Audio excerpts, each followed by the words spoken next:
ఇవాళ ప్రభుత్వంలో ఉన్నది కాంగ్రెస్ పార్టీ, కేంద్రంలో అధికారంలో ఉన్నది భారతీయ జనతా పార్టీ.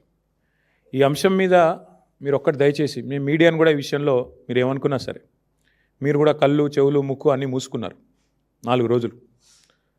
అసలు ఒక స్క్రోలింగ్ కూడా వేయలేదు మీడియా. సిగ్గుపడాలి తెలుగు మీడియా. జాతీయ మీడియాలో వచ్చేదాకా తెలుగు మీడియా కనీసం సోయి కూడా లేదు. ఇంత సీరియస్ వైఖరి మీద, ఇంత సీరియస్ విషయం మీద అసలు ముఖ్యమంత్రి, కేంద్ర మంత్రి తోడు దొంగల మాదిరిగా ఇద్దరు తోడు దొంగలే. ఒక మైనర్ బాలిక మీద అత్యాచారం జరిగితే ఈ రాష్ట్రంలో కంప్లైంట్ తీసుకోవడానికి పోలీసులు నిరాకరించారు. ఎవడండి ఈ రాష్ట్ర హోంమంత్రి? ముఖ్యమంత్రి గారు కాదా? ఆ అమ్మాయిని సతాయించి, తల్లిదండ్రులను సతాయించి 6 గంటలు పోలీస్ స్టేషన్లో కూర్చోబెట్టి వేధించి చివరికి కౌంటర్ కేసు పెట్టించారు. ఎవరు పెట్టించారండి ఈ రాష్ట్రంలో? వాస్తవం ఏంటి అసలు? ఆ మైనర్ బాలిక, ఆమె మీద జరిగిన అగత్యానికి సంబంధించి వాళ్ళ తల్లిదండ్రులకు చెప్పి బోర్మని ఏడిస్తే నిందితుని పట్టుకోవాల్సింది పోయి 9 రోజులు రాచమర్యాదలు చేసి కాపాడిన వెధవ ఎవడు? నేను అడుగుతా ఉన్నా ఈరోజు. ఎవరా వెధవ? ఇద్దరిలో తెలియదా ప్రజలకి? సిగ్గుపడాలా ముఖ్యమంత్రి? ఏమంటాడు మీ డీజీపీ? ఆయనకి ఏమైనా ఉందా తలకాయ అసలు?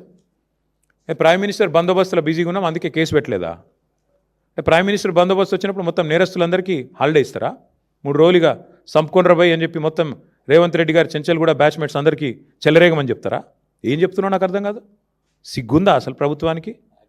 మేము 10 రోజులు మౌనంగా ఉన్నాం. ఎక్కడ ఒక అమ్మాయి విషయం కదా, సెన్సిటివ్ విషయం కదా అని మౌనంగా ఉన్నాం. ఇవాళ ముఖ్యమంత్రి మాట్లాడిన మాటలతో నోరు విప్పక తప్పని పరిస్థితుల్లో నేను మాట్లాడుతూ ఉన్నా. అసలు మెదడు ఉందా ఆయనకి? లేదా వడదెబ్బకి ఏమైనా చిన్న మెదడు కూడా చితికిపోయిందా? ఏం మాట్లాడుతున్నాడు ఆయన? నాకు అర్థం కాదు.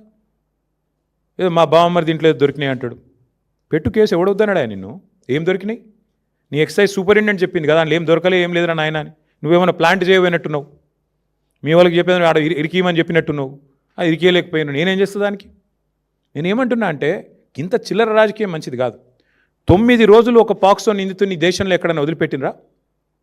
ఎందుకు నీకు అంత అండర్స్టాండింగ్ ఏంది మీ ఇద్దరికి? నీకు ఎందుకు భయం? ఒక నిందితుడిగా చూడాలా? వారు ఎవరైతేందా? ఎందుకు కాపాడినామని అడుగుతున్నా ముఖ్యమంత్రిని. చివరికి ఏం జరిగిందండి వాస్తవం? కేసు రిజిస్టర్ చేయడానికి భయం, మీడియాలో రాయడానికి భయం. ఎవడు చేస్తున్నాడు ఈ మేనేజ్మెంట్ అంతా? నువ్వు, నీ ఫ్రెండ్ కాదా? నీ ఫ్రెండ్ ఆర్ఎస్ బ్రదర్స్ కాదా ఇద్దరు మీరు? ఇది వాస్తవం కాదా? మీడియాకు ఫోన్లు చేసి బతిమలాడింది వాస్తవం కాదా? రాయకండి, దండం పెడతా అని మీడియా రాయని మాట కూడా వాస్తవం కాదా? ఇవన్నీ కాదండి. 9 రోజులు ఒక నిందితుడిని దాచిపెడితే ఇంకొక సామాన్యుడైతే ఊకుంటారా పోలీసులు? వాళ్ళ తల్లిని తండ్రిని తీసుకొచ్చి పోలీస్ స్టేషన్లో కూర్చోబెట్టారు. అంటే ఇక్కడ కేంద్ర మంత్రి కాబట్టి స్పెషల్ ఎక్సెప్షనా? అంటే నువ్వు రేపు మడ్డి ఏమైనా చెయ్యి, కేంద్ర మంత్రి కొడుకైతే మేము ముట్టుకోమనా?